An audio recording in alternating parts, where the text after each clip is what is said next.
The salts and cocrystals was commonly used to increase water solubility and bioavailability in human body.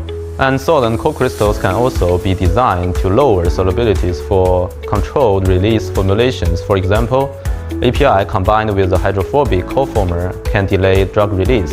And the stability of salt compared to the free form of API would change because different salt forms have varying sensitivities to humidity, light, or temperature. And the crystal habits of salt directly affects the filtration, drying, and tabulating process. Some salt forms may exhibit better flowability, reducing production costs. And salt and cocrystals could also help to avoid patents and extend market exclusivity.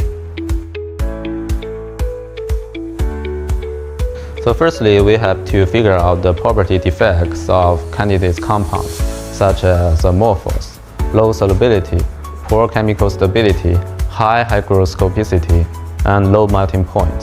And then the pK analysis was used to determine the salt forming and cocrystal forming ability. The differences in pKa between the compound and the corresponding counter ion. For example, if the pKa was difference more than 3, it would likely to form a salt, and the difference was less than 1, then it would likely to form a cocrystal. And then comes to the ion selection.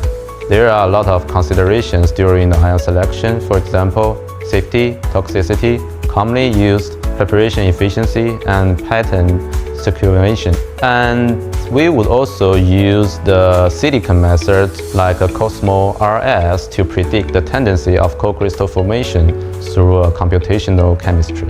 A different crystallization method was used in the salt screening and cocrystal screening to induce crystallization through different methods to explore possible crystal forms like a suspension crystallization method, cooling crystallization method, and grinding method.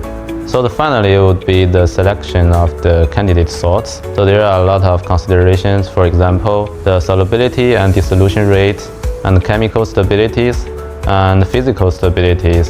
For example, like a proportion risk during storage, processing, and formulation preparation. And the process feasibility to verify the feasibility from laboratory scale to production scale. And the toxicology and regulation consideration would be the ions must comply with medicinal standards such as USP or EP.